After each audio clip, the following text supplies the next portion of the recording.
ആവേശകരമായ ഒരു അല്ലെങ്കിൽ ആ പ്രഖ്യാപനം കേട്ടപ്പോൾ തന്നെ വലിയ ആവേശത്തിലാണ് ആര്യാടൻ ഷൗക്കത്തിന്റെയും അനുയായികളും കോൺഗ്രസ് പ്രവർത്തകരുള്ളത്. അല്പസമയത്തിനകം തന്നെ ആര്യാടൻ ഷൗക്കത്ത് വീട്ടിലേക്ക് എത്തിച്ചേരും. തുടർന്ന് ആദ്യ പ്രതികരണം ഇവിടെ നൽകുകയും ചെയ്യും. എന്തായാലും രാവിലെ മുതൽ ഇവർ കാത്തു നിൽക്കുകയായിരുന്നു ഈ പ്രതികരണങ്ങൾക്ക് വേണ്ടി. അദ്ദേഹത്തിന്റെ ആ ഒരു തീരുമാനത്തിന് വേണ്ടി കാത്തിരിക്കുകയായിരുന്നു. എന്തായാലും ആ തീരുമാനം വന്നതിന്റെ ആവേശത്തിലാണ് തന്നെയാണ് ആ പ്രവർത്തകരുള്ളത്.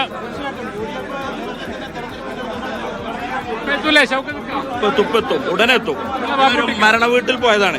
ഈ നാട്ടിലെ കല്യാണങ്ങളാണെങ്കിലും മരണങ്ങളാണെങ്കിലും ഈ നാട്ടിലെ മുഴുവൻ ആളുകളുടെയും പ്രശ്നങ്ങളിലും MLA അല്ലാതിരുന്നിട്ടും ഒരു ഭരണമില്ലാതിരുന്നിട്ടും നിരന്തരം ഇടപെട്ട നേതാവാണ് ആര്യാടൻ ഷൗക്കത്ത്. അദ്ദേഹം ഈ നാടിനു വേണ്ടി അദ്ദേഹത്തിന്റെ ജീവിതം തന്നെ സമർപ്പിച്ച ആളാണ്. എത്ര ഭൂരിപക്ഷം ജയിക്കും? ഒരു 25,000-ന് മുകളിൽ നമുക്ക് പ്രവചിക്കാൻ കഴിയില്ല. അത്രമാത്രം ആവേശമാണ്, ജനങ്ങളുടെ വികാരമാണ്. ആ വികാരത്തിനനുസരിച്ചുള്ള ഒരു സ്ഥാനാർത്ഥി കടന്നു വന്നു. അതുകൊണ്ട് തന്നെ ഐക്യജനാധിപത്യ മുന്നണി ഒരുപാട് മുമ്പ് തന്നെ പ്രവർത്തനങ്ങളുമായി മുന്നോട്ട് പോയതാണ്. ഇനിയും സ്ഥാനാർത്ഥി ഏറ്റവും ഉചിതമായ അനുയോജ്യമായ സ്ഥാനാർത്ഥി ക്യാമ്പിലേക്ക് കടന്നു വന്ന് ഈ പ്രഖ്യാപനത്തിന് വേണ്ടി കാത്തിരിക്കുകയായിരുന്നു. ഈ തറവാടിന്റെ പ്രത്യേകത നിങ്ങൾക്കറിയാം. ഐക്യജനാധിപത്യ മുന്നണി ഒറ്റക്കെട്ടാണ്. മുസ്ലിം ലീഗിന്റെ നേതാക്കന്മാരൊക്കെ ഇവിടെ ഉണ്ട്. പ്രിയപ്പെട്ട അഷ്റഫ് അലി ഒക്കെ ഉണ്ട്. അദ്ദേഹം ഒക്കെ കടന്നു വന്നു.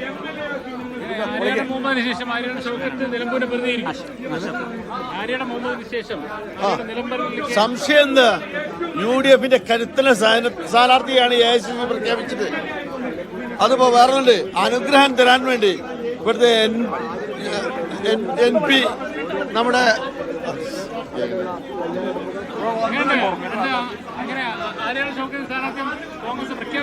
ഞങ്ങൾക്ക് ഈ കാലാവസ്ഥ വളരെ പ്രതികൂലമാണ്.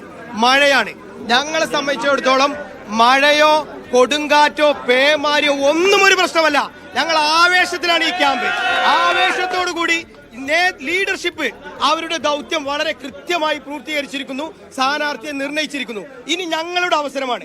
ഇനി ഈ സ്ഥാനാർത്ഥിയെ വിജയിപ്പിക്കാൻ രാപ്പകലില്ലാതെ അധ്വാനിക്കാൻ ഞങ്ങൾ തയ്യാറാണ്. ആ ഉത്തരവാദിത്തം ഞങ്ങൾ ഇവിടുത്തെ പ്രവർത്തകർ ഏറ്റെടുക്കുകയാണ്. UDF സ്ഥാനാർത്ഥി വിജയിച്ച് കയറും വരെ ഈ മണ്ണിൽ ഈ പോരാട്ടത്തിന് മുന്നിൽ നിൽക്കാൻ ഇവിടുത്തെ യൂത്ത് കോൺഗ്രസ് ഉണ്ടാവും. ഇല്ല, ആ വിഷയങ്ങളൊക്കെ നിങ്ങൾ മറ്റ് ചർച്ചകളിലേക്ക് കൊടുക്കാം. ഞങ്ങളെ സംബന്ധിച്ചിടത്തോളം ഇവിടെ UDF വിജയിക്കുക. അതിനപ്പുറത്ത് വേറൊരു ചർച്ചയും ഞങ്ങൾ ആ ചർച്ചയ്ക്ക് ഞങ്ങൾ താല്പര്യപ്പെടുന്നില്ല. അൽഹംദുലില്ലാ 100% വിജയിക്കും. കുഞ്ഞാക്കിയും ബാബുട്ടിയാക്കിയും നിലമ്പൂരിന്റെ ചങ്കാണ്. നിലമ്പൂരിനെ മാറോട് ചേർത്തവരാണ്. നിലമ്പൂരിനെ അറിയാത്തവർക്ക് അത് പറഞ്ഞാൽ മനസ്സിലാവില്ല എന്ന് മാത്രമേ പറയാനുള്ളൂ. ഉഷാറായിട്ട് ജയിക്കും പ്രാവശ്യം, തീർച്ചയായിട്ടും ജയിക്കും. ഞങ്ങളെ സംബന്ധിച്ചോളം നിലമ്പൂർ തിരിച്ചു പിടിക്കുക. അതിനെ പറ്റുന്ന സ്ഥാനാർത്ഥി വന്നു കഴിഞ്ഞു. ഇനി മുതൽ ഹോരാത്രമായിട്ടുള്ള പ്രയത്നമായി ഞങ്ങൾ ഒറ്റക്കെട്ടായി മുന്നോട്ട്.